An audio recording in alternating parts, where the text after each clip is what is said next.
Continuing the pirkei avos. So we learned the first half of this Mishnah. Yossi ben Yochanan Ishu Shalayim. Omer Yossi, the son of Yochanan from Yerushalayim, said, "He basically your home should be wide open. And the poor should be the members of your household."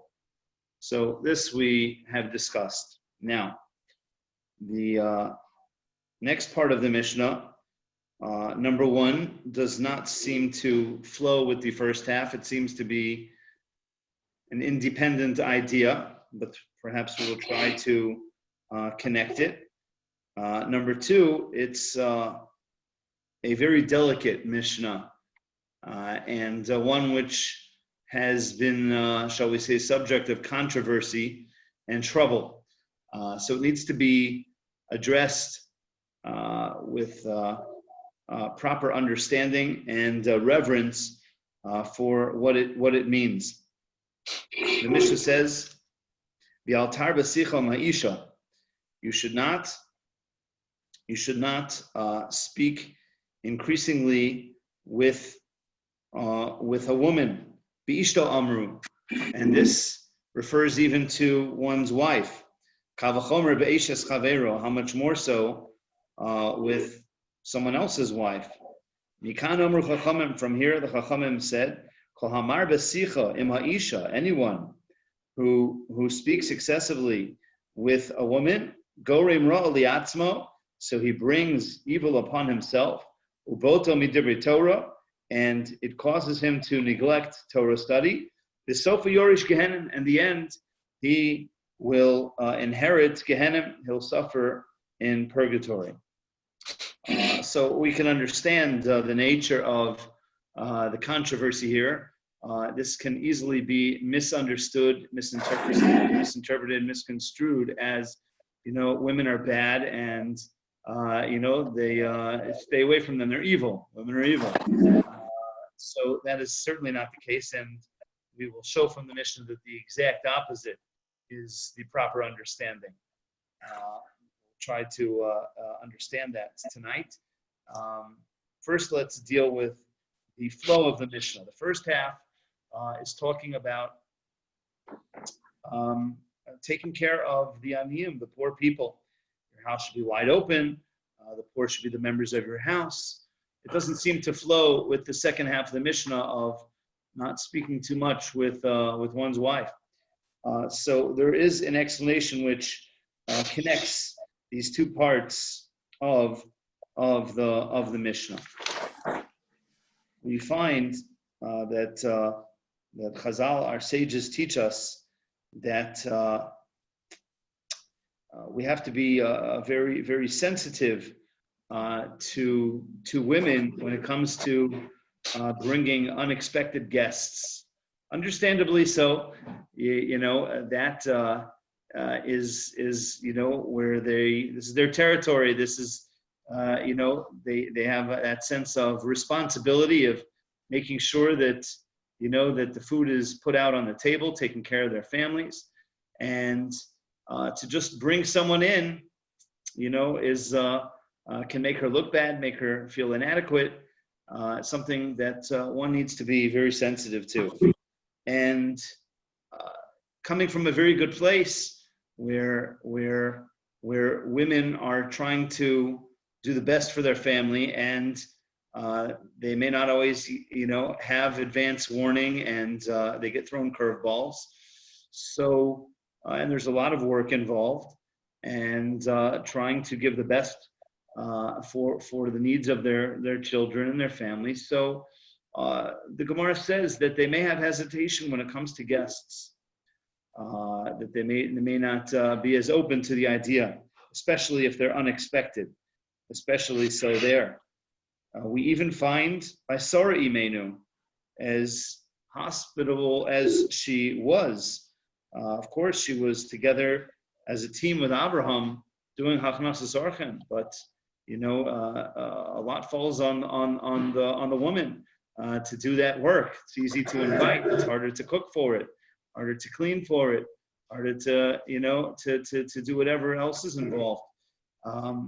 So even when Abraham brought the Malachim, these guests that were unexpected, and he went out looking for them. So we find that he approached her and requested her to take some kemach soles. Now, kemach soles is not one item, but it's actually, it can be understood as two different items, two different types of flour. Kemach is a coarser flour, and soles is a finer flour. So first, he mentioned the word kemach. You can read it very fast in the psukim, but an explanation is that first he said kemach, trying to ease her in. That's the coarse flour. We have some guests here, and he's first, opening the conversation by requesting, the easier item to give away. And you don't have to, it's not just which bag do you pull off the shelf. It's how much do you sift it. You have an unexpected guest, what do you have to, how do you make that fine flour fine? It takes a lot of work. So he started off, please, could you serve the guests some kemach, some of the coarse flour? When he saw that she was taking to the idea, so then he upgraded it to soles, to fine flour. A husband should always be sensitive to guests in general and the unexpected guests, and we can understand where the women are coming from. To this, an interesting explanation is offered that the Mishnah can also be that we can understand a flow here in the Mishnah.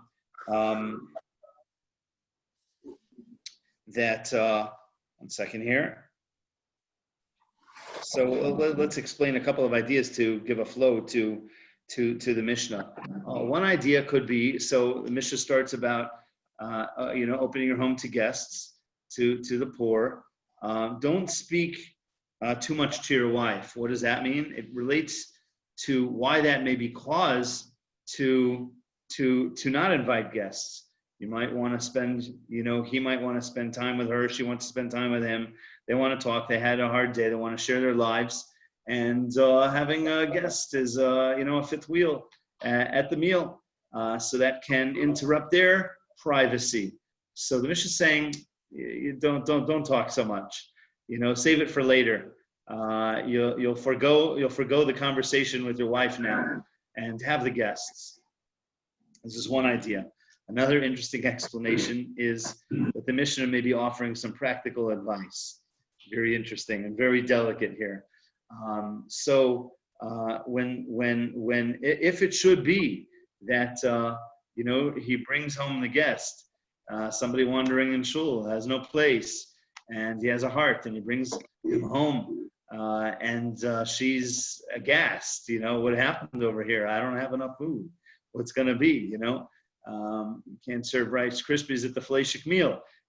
So what else are you going to serve here? So the Mishnah is offering some practical advice. Don't talk too much. You talk too much, it's just going to exasperate and it's going to escalate. Just hold back, and her good heart will come through. It's going to take her some time. She's got to adjust over here, and that's understood. It's natural. Not to speak negatively of the women. And if we were in that position, we would feel the same way. What are you doing? I didn't prepare for this. You bring home 1, 2, 3 people you don't know. So it's all eyes are on her with what's up put on the table. It's understandable. But don't talk too much. It's only going to make matters worse. Just hold off and don't say too much. She'll come through. Eventually, her goodness will prevail.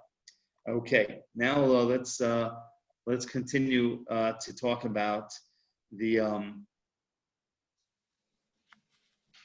We'll save it for tomorrow. We'll save the controversial stuff for tomorrow. So we'll just leave it with the question, or we'll leave it as a statement. While this Mishnah may be highly misunderstood as don't talk to women because they're evil, but tomorrow we'll understand from the language of the Mishnah that is not at all what the intent of the Mishnah means, and rather means to put women up on a pedestal in the highest regard. So stay tuned for those coming attractions tomorrow night.